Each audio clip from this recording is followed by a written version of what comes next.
강효순 선생은 작가 생활의 전기간 100여 편에 달하는 수많은 동화와 우화를 훌륭하게 창작한 재능 있는 아동문학 작가였습니다.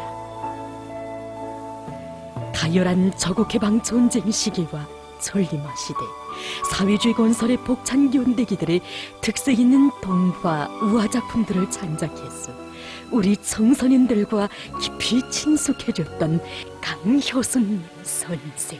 어떻게 돼서 오늘도 사람들 모두가 잊지 못해야 하는 재능 있는 아동문학 작가로 생애 뚜렷한 자옥을 남길 수 있게 됐는지 우리는 취재가족이 그에 대해 더 잘 알게 되었습니다. 그는 해방 전에 겨우 소학교 문전밖에 다니지 못했던 불우한 소년이었습니다. 9월산 기슭의 온화한 농촌 마을에서 가난한 농사꾼 가정의 3대 외독자로 태어난 강효순 선생의 어린 시절은 눈물과 비애의 나날 속에 흘러갔습니다. 글 공부를 하고 싶어 몰래 학교 창문 밑에서 귀동냥을 하는 그 정상이 너무도 가공했어. 그의 부모들은 1년 내내 뇌약볕 속에서 피 터지게 입술을 사려물고 죽도록 농사를 지어 9살이 되어서야 겨우 그를 소학교에 입학시킬 수 있었습니다. 하지만 소학교 문전을 나서는 그의 앞길에는 배움의 길이 아니라 험하디험한 농사일이 기다리고 있었습니다. 뼈도 굳지 않은 어린 나이에 험한 농사일에 부대끼면서 그는 작가가 되고 싶은 희망을 버릴 수 없었습니다.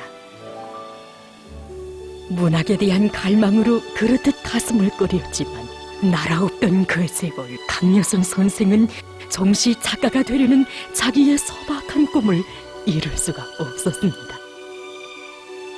가슴속에 간직된 그의 이런 소중한 꿈은 어버이 소령님께서 저국을 해방시켜주신 그때야 비로소 꽃펴나게 되었습니다.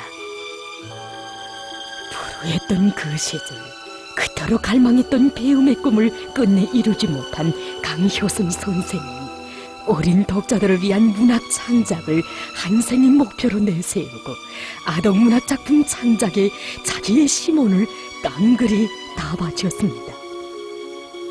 해방의 감격과 흥분을 안고 그는 동무, 용감한 소년, 형제 싸움, 조선 아이를 비롯해서 많은 소설들을 연이어 창작해서 갓 창간된 아동문학에 발표했습니다.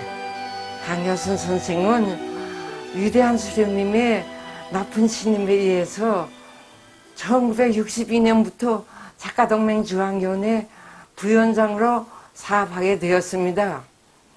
그때로부터 그 전 기간, 사업하는 전 기간 이제 말 한마디를 해도 글 한자를 써도 위대한 수령님의 곁이 철저히 의거했고 당 적재선이 뚜렷한 그런 글을 썼던 것입니다. 그래서 작가들은 모두 애정을 가지고 강효순 선생을 정사각형의 인간이라고 이렇게 말했던 것입니다. 1950년대 중엽 강효순 선생은 혁명과 건설의 모든 분야에서 사대주의와 교조주의를 없애고 주체를 철저히 확립할 때 대한 위대한 수령님의 교시를 받아 안고 동화 뿔란도구리를 창작하게 되었습니다. 어느 한 동산이 남의 꽃만 전 것으로 생각하는 어리석은 노구리가 있었습니다. 그 노구리는 사슴을 보면 위신있게 생긴 멋진 뿔을 부러워했고 토끼를 보면 토끼의 귀에 반하고 멧돼지를 보면 주둥이를, 적제비와 다람쥐를 보면 꼬리를, 오소리를 보면 포근한 털옷을 부러워했습니다.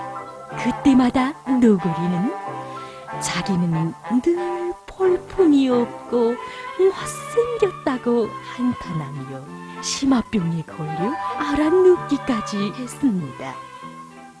처음 이 작품이 창작돼서 발표돼 나왔을 때 지금 생각하면 참 어처구니 없는 일입니다. 일부 그 편협한 사람들은 동화우화 문학은 비과학적이고 지어낸 미신적이라 하면서 그걸 없애버려야 된다고 강박까지 했습니다. 이 뿔난너구리 동화가 나왔을 때 그렇게 아이들이 좋아하는데도 이 작품은 계급성이 모호하고 지어는 반동적인 작품이라까지 했습니다. 그래서 그때 동화를 창작하던 일부 동료 작가들은 야, 이런 동화 문학을 하다간 어떻게 될지 모르겠구나 이렇게 생각하면서 동화 문학 창작을 포기까지 했습니다.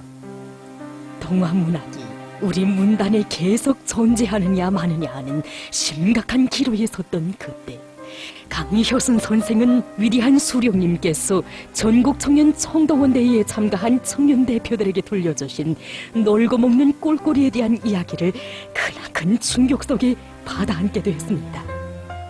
주저하지 말고 동화를 계속 씁시다. 동화는 절대로 없어져서는 안 됩니다.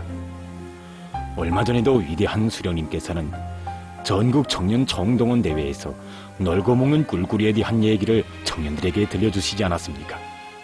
그러니 잔말을 하는 사람들이 뭐라고 하든 우리는 제 할 일을 합시다.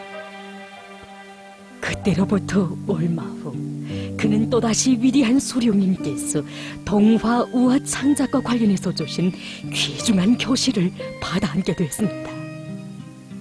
위대한 소령님께서는 동화와 우화를 많이 창작할 때 대하여 교시하시면서 선한 것과 악한 것, 옳은 것과 그른 것, 고운 것과 미운 것 등 동화에 담아야 할 주제적 내용까지 일일이 밝혀주셨던 것입니다. 수령님의 교시는 강효순 선생으로 하여금 동화 창작에 대한 작가적 신념을 더욱 굳게 다지게 했고 보다 왕성한 창작적 열정과 나래를 달아주었습니다. 강효순 선생, 시대의 벅찬 숨결이 맥박치는 수많은 작품들을 연이어 세상에 내놓았습니다. 강효순 선생의 창작에서 그 인상적인 말입니다. 매 시기마다 시대적으로 절박하게 요구하는 그런 문제들, 다시 말해서 당에서 구상하고 해결하려는 그런 정책적인 문제들을 정확하게 포착하고 그것을 제때 창작에 구현하는 이런 민감한 창작 태도라고 생각합니다. 위대한 소령님께서 혁명과 건설에서 사대주의를 반대하고 그 교조주의를 반대할 때 대한 이런 교시가 있었을 때는 단편동화, 노구리의 새집 같은 이런 동화를 창작해서 남에 대한 우존심을 버리게 했고 또 위대한 소령님께서 혁명교양, 교육교육을 강화할 때 대해서 교시하셨을 때는 단편소설 기관총, 그리고 아동단원 상호, 그리고 장편소설 찔렸고 이런 그 혁명전통 주제의 작품을 기동적으로 창작해서 발표했던 것입니다. 아동문학 작가로서 언제나 아이들과 함께 있은 강효순 선생의 모습은 그가 남긴 몇 장의 사진을 통해서도 그대로 엿볼 수 있습니다. 어느 때 어느 요가에 찍었는 아이들과 어깨 곁고 찍은 사진, 아이들에게 둘러싸여 이야기를 해주는 사진, 그리고 옥류교에서 아이들과 웃으며 찍은 많은 사진들은 그가 아동문학 작가로서 아이들의 생활을 떠나지 않았다는 것을 잘 보여주고 있습니다. 이미 전에 수많은 아동문학 작품들을 창작해서 해악 짙은 동화세계와 깊은 교훈을 주는 우화세계, 각이한 시대의 생활세계를 생동하게 펼쳐보인 그의 창작적 재능을 깊이 헤아려 보신 위대한 장군님께서 그에게 소령님께서 들려주신 이야기 소년 표류자들을 서설로 옮길 때 대한 영예로운 임무를 맡겨주셨던 것입니다. 강효순 선생은 자기 작가 일생에 자기 작품 한 편 한 편을 다 명작으로 내기 위해서 피타는 노력을 한 그와 같은 작가들 중에 한 사람입니다. 이 선생이 정말 명작을 내기 위해서 어떻게 작가적 자세와 입장을 취했는가 하는 것을 우리 후배 작가들한테도 알려주는 가슴 뜨거운 얘기가 있습니다. 그 작품이 뭔가 하게 되면 위대한 수령님께서 초기 혁명 활동 시기에 들려주신 이야기 소년 표류자들을 이 장편소설 열라선에 대한 이야기로 옮기는 이 창작 과정입니다. 이 선생은 자기 일생에 바다 생활을 해본 적이 없단 말입니다. 그러니까 이 바다 생활을 잘 그리려면 바다 생활 체험이 중요한데 그때 이 선생의 나이가 60이 넘었습니다.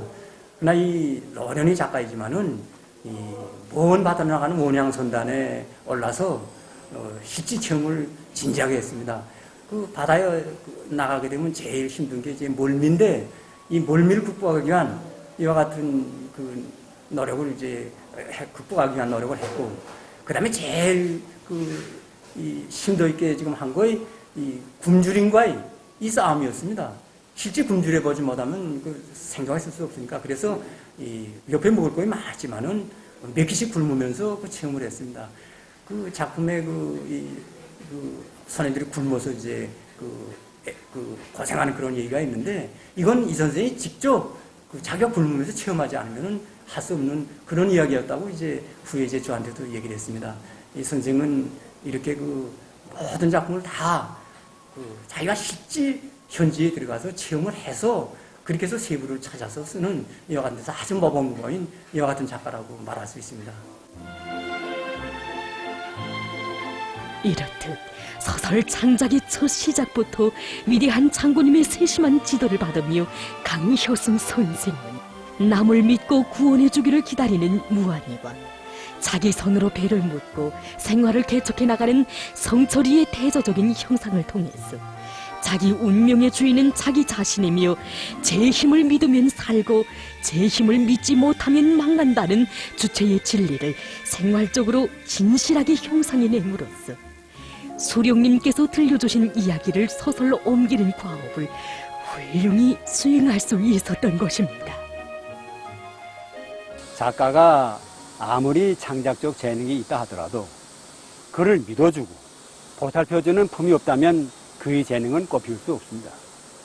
수령형상 창조를 우리 문학의 지상의 과업으로 내세우시고 수령형상 창조의 새 시대를 펼쳐주신 우리 장군님께서는 우리나라의 첫 수령형상 장편소설 노을 비낀 망경봉을 창작한 강효순 선생을 추억하시면서 강효순 선생의 남다른 충실성과 재능을 깊이 헤아려 보시고 그에게 조선을 더 잘 알기 위해서 배움의 천리길을 헤쳐오신 어버이 수령님의 어린 시절을 형상한 장편소설 배움의 천리길을 맡아 창작하도록 과업을 안겨주셨습니다. 이 영예로운 과업을 받아 하는 그는 어버이 수령님께서 걸으신 배움의 천리길을 답사하면서 우리 저국의 산과 강을 보시오, 산새 한 마리를 보시어도 거기에서 일제의 발굽 밑에서 신음하는 결의와 근로하는 인민들의 비참한 처지를 목격하시며 침략자들과 착취배들로부터 나라와 인민을 구원할 혁명적 의지를 굳히신 어린 시절 어버이 수령님의 위대한 정신세계를 더듬어 나갔습니다. 이러한 현실 체험 속에서 배움의 천리길에 새기신 어버이 수령님의 열렬한 저고개를 심장으로 뜨겁게 새겨하는 강효순 선생은 온 몫을 다 바쳐 창작 전투에 들어갔습니다. 그때 아버지는 내가 잠들 때도 책상에서 글을 썼고 내가 깨어났을 때도 계속 글만 쓰고 있었습니다. 밥 먹을 때도 얘기하고 푸지만 책이나 원고를 들고 있다나니 정말 말해볼 기회가 어려웠습니다. 어버이 수령님의 위인상에 온 넋으로 매혹되고 주체문화 건설의 위대한 역사를 창조하신 위대한 장군님의 위인적 풍모에 끌리어 작품 창작에 날과 날을 보낸 그였기에 강효순 선생은 위대한 수령님 탄생 60돌을 앞두고 장편소설 배움의 천리길을 훌륭하게 창작해낼 수 있었습니다.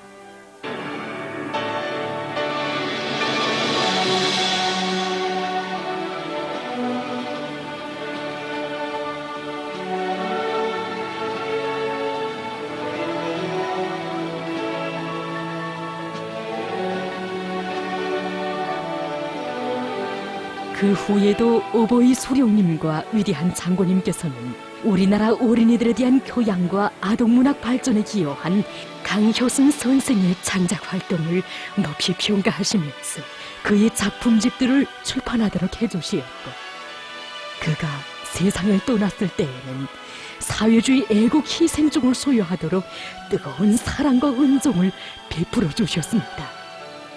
자기의 삶의 체험으로 위대한 태양의 빛발 아래 밝고 밝은 저국의 미래를 한생토록 노래한 아동문학 작가.